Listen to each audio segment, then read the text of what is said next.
நிச்சயமா வருவா. ஆபத்திலிருந்து தப்பிக்க முடியாது. ரெண்டு பேரும் என்ன ஆபத்தை பத்தி பேசிக்கிட்டு இருக்கீங்க? செய்யற வேலையெல்லாம் செஞ்சுட்டு என் வாழ்க்கையவே பாழாக்கிட்டு இப்ப டயலாக் வேற அடிக்கிறியா? இந்த பாருங்க, திரும்ப திரும்ப உங்க வாழ்க்கையை பாழாக்கிட்டேன்னு புலம்பிக்கிட்டே இருக்கீங்க. அப்படி நான் என்னங்க செஞ்சுட்டேன்? ஓஹோ, அதையும் நான் தான் உனக்கு ஞாபகப்படுத்தணுமா? அதோட பழிய தீர்த்துக்கணுங்கிற தாகம் தீர்றதுக்கு இன்னும் ஒரு படிதான் இருக்கு. அதுக்கப்புறம் யாராலையும் என்ன தடுக்க முடியாது. பை தி வே, நீங்க இந்த ட்ரெஸ்ல ரொம்ப அழகா இருக்கீங்க. அமர்தா, மாப்பிள்ளை வீட்டுக்காரங்க வந்துட்டாங்களா? உன்னை கூப்பிடுறாங்க. சரி, நம்ம அப்புறம் பார்க்கலாம்.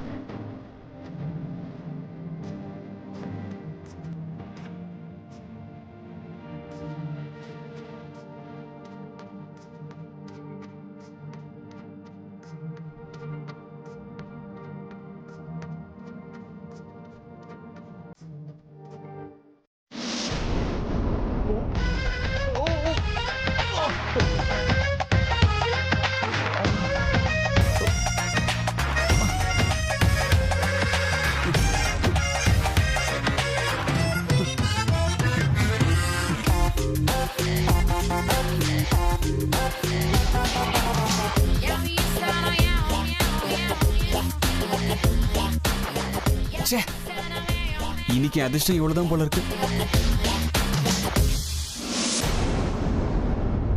எங்க போனா இவன்? கர்ணா, அவனுக்கு ஒரு ஃபோன் பண்ணி பாருப்பா. சரி சித்தி. சித்தி, அவன் ஃபோன் நாட் ரீச்சபிள்னு வருதே. விஷ்ணு சார், ருத்ரா, ராகேஷ் எல்லாரும் அவங்கள தேடி போயிருக்காங்களா? கூட்டிட்டு வந்துருவாங்க. ஏன் எல்லாரும் பயப்படுறீங்க? ஐயோ கடவுளே, ஏற்கனவே ஜோசியர் கண்டம் அது இதுன்னு பயமுறுத்தி இருக்காரு. இதுல இவன் வேற. அம்மா, நீங்க ஒன்னும் பயப்படாதீங்க. கொஞ்ச நேரம் வெயிட் பண்ணி பார்க்கலாம். கார் பார்க் பண்ண இடத்துல பார்த்தேன், அங்கே அர்ஜுன் இல்லையே. என்ன?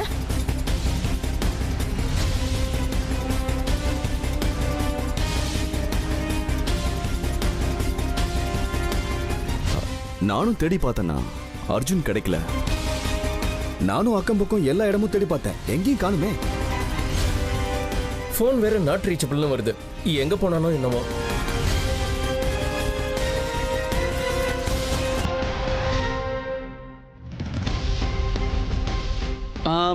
எல்லாரும் யாரை தேடுறீங்க?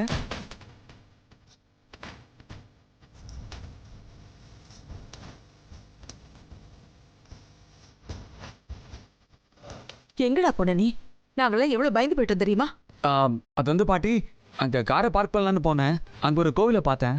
அதான் கடவுளை கும்பிடலான்னு போயிட்டு வந்தேன். என்ன சொல்றீங்க அர்ஜுன்? நீங்க இங்க அந்த மாதிரி எந்த கோவிலும் இல்லையே.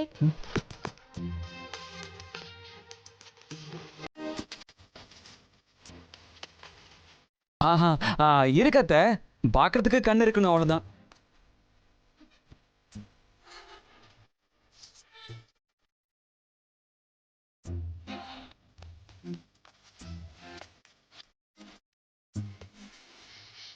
டேய், அது சரி, என்னடா அது? தெய்வத்தை தரிசிக்க போன இடத்துல ஷர்ட்ல என்ன மண்ணுக்கற? அது அது மண்ணு இல்ல, குங்குமம். குங்குமம், குங்குமக்கரை. அட, சட்டையில ஒட்டிருக்கிறது குங்குமம் இல்ல, மண்ணும் இல்ல. மாப்பிள்ளை பையன் திருட்டுத்தனமா ஜன்னல் வழியா பொண்ணை பார்த்துட்டு வந்திருக்கான்.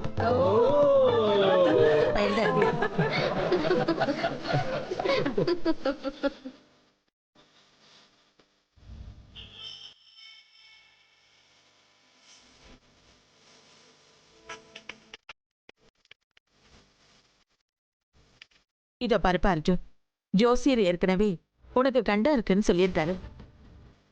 கல்யாணம் முடிகிற வரைக்கும் நீ எங்க கண்ணு முன்னாடியே இருக்கணும். தேவையில்லாத வேலையெல்லாம் பண்ணக்கூடாது.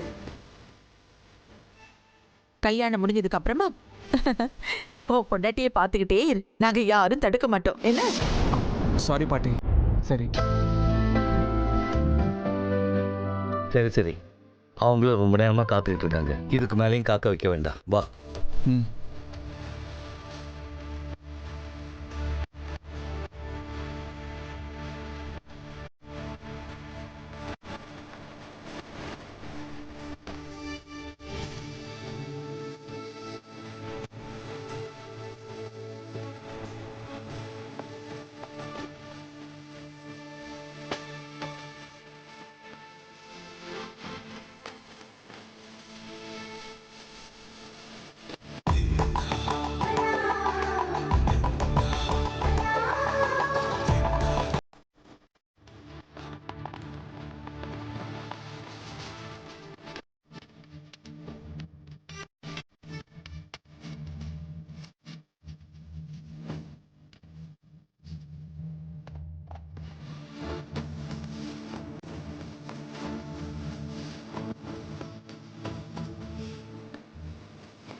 இருந்தாலும் இதெல்லாம் சுத்தமா என்னால நம்பவே முடியல.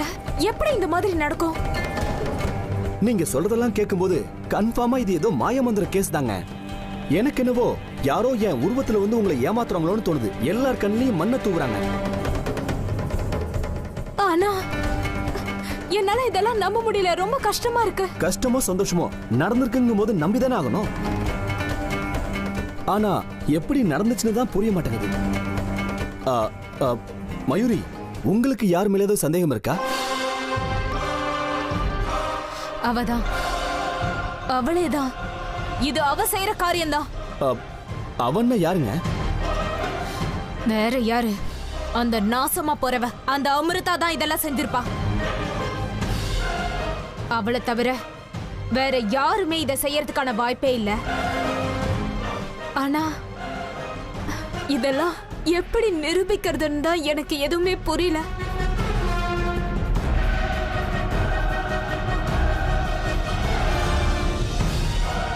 இங்க பாரு, நாளைக்கு சரியா 12 மணிக்கு கல்யாணம்.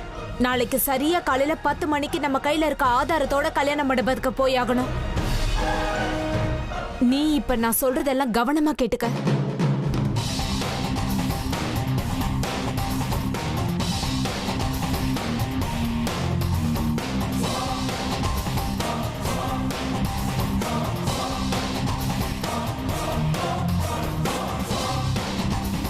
சொன்னதெல்லாம் புரிஞ்சதுல ஹர்ஷா?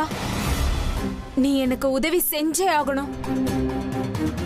கண்டிப்பா மயூரி, நாளைக்கு பார்க்கலாம். பாய்.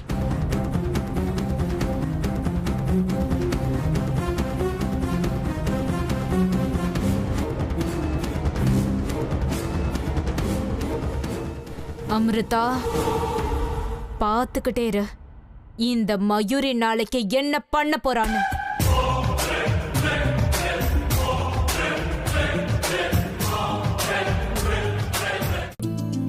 கருணா, அப்ப லக்கேஜ் எல்லாம் வண்டியில இருந்து எடுத்தாச்சுப்பா. அப்பவே டிரைவர் எல்லாத்தையும் எடுத்து வச்சுட்டாரு. கரண், டிரைவருக்கு சாப்பாடு தங்குறதெல்லாம் நீ பாத்துக்கோ. ஓகே? எல்லாத்துக்கும் பொண்ணு வீட்டுல கேட்டுட்டு இருக்க முடியாதுல்ல. நம்ம ஆளுங்க தேவைய நாமளே பாத்துக்கலாம். கண்டிப்பா சித்தப்பா. விஷ்ணு சார், ரிலாக்ஸ் ஆயிட்டீங்களா? என்ன விக்ரம், டயர்ட் ஆனதானே ரிலாக்ஸ் பண்ணிக்கிறது. ஆமா, நீங்க அர்ஜுன் கல்யாணம் முடிகிற வரைக்கும் நாங்களாம் ஃபுல்லி சார்ஜ். ஒரு வகையில டீரோசல் பேட்டரி மாதிரி. நீங்க எல்லாம் ரொம்ப வேடிக்கையா பேசுறீங்க. அர்ஜுனும் இப்படிதான். பின் என்னவா, அவன் போண்டானா கடலமாவே நான் தானே. எவ்வளவு சிரிப்பு, எவ்வளவு சந்தோஷம். Thanks Vishnu sir. எனக்கு என்னவோ இப்பவும் இதெல்லாம் கனவு மாதிரி தான் இருக்கு. நடந்து முடிஞ்ச என்கேஜ்மெண்ட்டை கேன்சல் பண்ணி அர்ஜுன் எங்க வீட்டுக்கு மருமகனா வரப்போறாருன்னா இது ஏதோ போன ஜென்மத்து சம்பந்த மாதிரி தான் தெரியுது. அங்கிள், எங்க அர்ஜுன் கால் தரையிலே நிக்கல. விக்ரம், நான் தான் உங்களுக்கு தேங்க்ஸ் சொல்லணும். உங்களை மாதிரி நல்லவங்க வீட்டு பொண்ணு எங்க வீட்டு மருமகளா வர்றது எங்களுக்கு தானே பெருமை.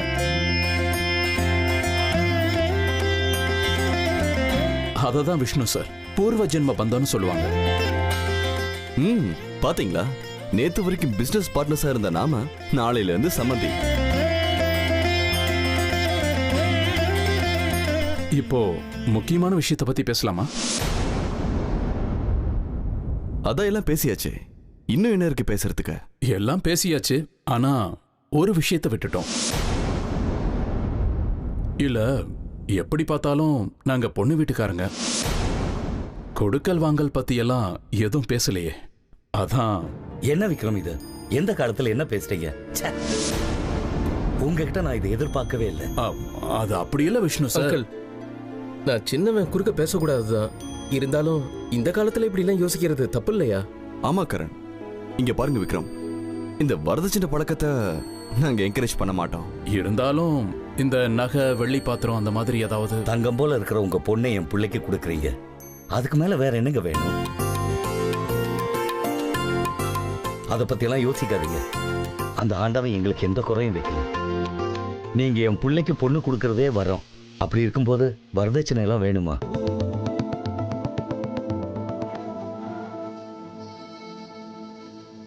இப்படிப்பட்ட மனசு இருக்கிறவரோட வீட்டுக்கு என் பொண்ணை மருமகளா அனுப்புறேங்கிறதே நான் செஞ்ச புண்ணியம்தான். எனக்கு ரொம்ப சந்தோஷமா இருக்கு.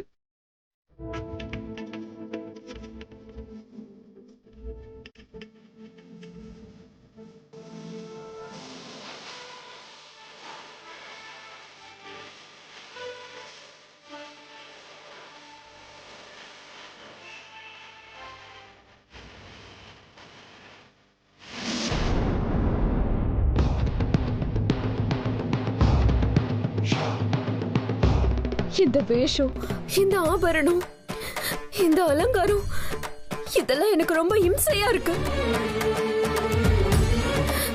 அப்பா, அம்மா, உங்களுக்கு நடந்த அநியாயத்துக்கு நான் எப்படி ஒரு முடிவு எடுக்க வேண்டியதாச்சு. எனக்கு எல்லாத்தை விட முக்கியம் நீங்க தான். நம்ம வம்சத்துக்கு சொந்தமான நாகமணி அடையறதுக்கு நான் எதை செய்யவும் தயங்க மாட்டேன்.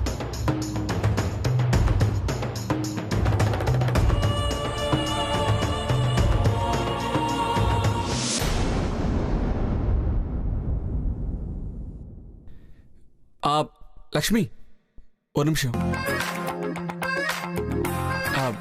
நான் ஒரு வேலை சொன்னா அதை செய்வீங்களா? செய்றேன், ஆனா கிஃப்ட் கொடுக்கணும். ஷூர்.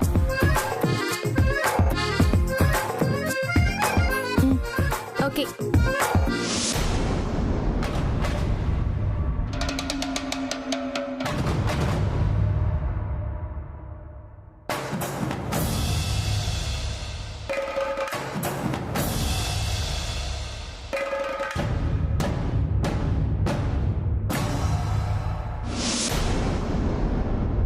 அமர்தா, நாங்க உள்ள வரலாமா? யார் நீங்க? வாங்க. இந்த புடவையில நீங்க ரொம்ப அழகா இருக்கீங்கக்கா. நீங்க யாரு? எதுக்கு இங்க வந்திருக்கீங்க? பூஜை பண்ணணுமா? எல்லாம் ரெடியா இருக்கான். ஆண்டி உங்களை வர சொன்னாங்க, அதை சொல்லதான் வந்தோம். சரி. அப்படியே அர்ஜுன் பாட்டி திருவேணி இருக்காங்கல்ல, அவங்க உங்ககிட்ட ஒரு முக்கியமான விஷயம் பேசணுமா? ரொம்ப அர்ஜென்ட்டா, உடனே வர சொல்றாங்க.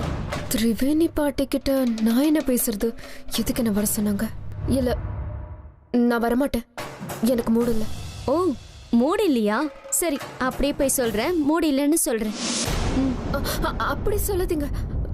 நீங்க போங்க, நான் உங்க பின்னாடியே வரேன்.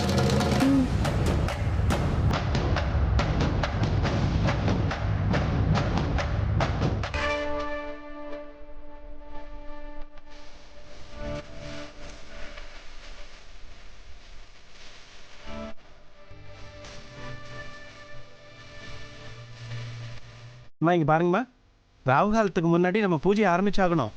மாப்பிள்ளை ரெடினா அழிச்சுன்னு வாங்கோ. அப்படியே பூஜைக்கு தேவையானதும் கொண்டு வந்துருங்க. வாணி, தட்டுல பூஜைக்கு தேவையானதை வச்சிருப்ப, எடுத்துட்டு வா. சின்னத்து, நீங்க பொம்மையெல்லாம் எடுத்து வச்சுக்கிட்டு பூஜைக்கு ரெடி பண்ணிடுங்க. நான் போய் கலசத்தை கொண்டு வந்துடுறேன். அத்தை, பூ, பழம், மஞ்சள், குங்குமம் எல்லாத்தையும் நான் கொண்டு வந்துட்டேன். சரியா இருக்கான்னு ஒரு தடவை பாத்துருங்க. சரோஜா, இந்த தேங்காய் டிசைன்லாம் எங்க பண்ணீங்க நீங்க? ரொம்ப அழகா இருக்கு. ஓ, அதை கேக்குறீங்களா? எங்க சின்னத்து தான் செஞ்சாங்க. உண்மையாவா? அப்படியே ராஜேஸ்வரி, நீ இதையெல்லாம் கத்து வச்சிருப்பேன்னு நான் நினைக்கவே இல்லை. ஆமாமா, நான் கொஞ்சம் அப்படிதான் இலை மாதிரி காய் போல இருப்பேன். என்னை பத்தி நான் தம்பட்டம் அடிச்சுக்க மாட்டேன். ஆனா தேவைன்னு வரும்போது என் டேலண்ட காட்டாம விட மாட்டேன். கையோட எனக்கும் அதை சொல்லிக் கொடுங்க ராஜேஸ்வரி அம்மா. அதுக்கு என்ன, எங்க அத்தைக்கு இதெல்லாம் ரொம்ப இன்ட்ரெஸ்ட்.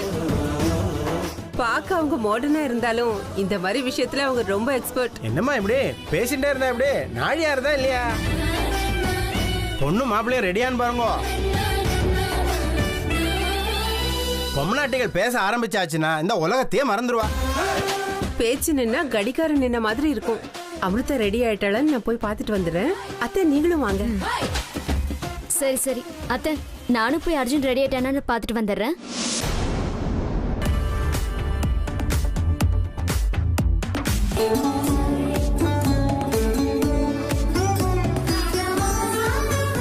கடவுளே, இந்த மண்டபம், இந்த அலங்காரம், இந்த கொண்டாட்டம், இதெல்லாம் எவ்வளவு நல்லா இருக்கு. என் பேரனோட கல்யாணத்தை என் கண்ணார பார்க்கணுங்கிற என் ஆசை இப்பதான் நிறைவேற போகுது. இந்த மண்டபத்துல, இந்த கல்யாண மனையில என் பேரன் கையால தாலியை கட்டிக்க வேண்டியது ஏன் மயூரிதான். அந்த அமிர்தா கிடையாது. அந்த அமிர்தா கிடையவே கிடையாது.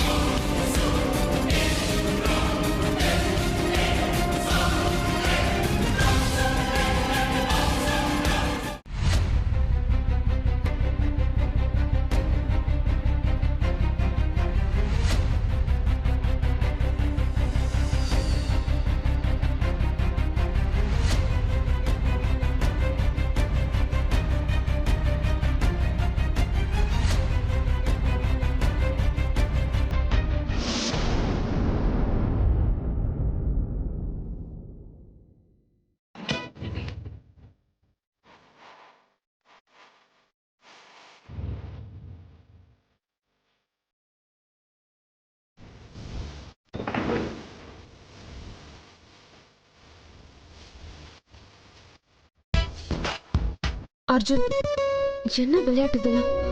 விளையாடுறதுக்கும் ஒரு எல்லை இருக்கு. அப்பவே ஜன்னல் கிட்ட வந்தேன், தப்பிச்சு ஓட்டிட்டீங்க. இப்ப பாருங்க, ஏடா குடும்பமா மாட்டிட்டீங்களா? என்கிட்ட இருந்து தப்பிச்சு ஓடுறதுக்கு சான்ஸே இல்ல. இது பாருங்க, என்கிட்ட வராதீங்க, இல்லைன்னா கத்திடுவேன். நீங்க வாயை திறக்க நான் உங்களை விட்டா தானே? எங்க அமிர்தா, ரொம்ப நாளா உங்களுக்கு ஒண்ணு கொடுக்கணும்னு ஆசைப்பட்டேன். அதுக்கான நேரம் இப்பதான் கூடி வந்திருக்கு.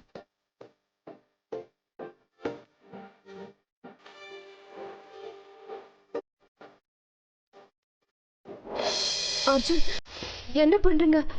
விடுங்க.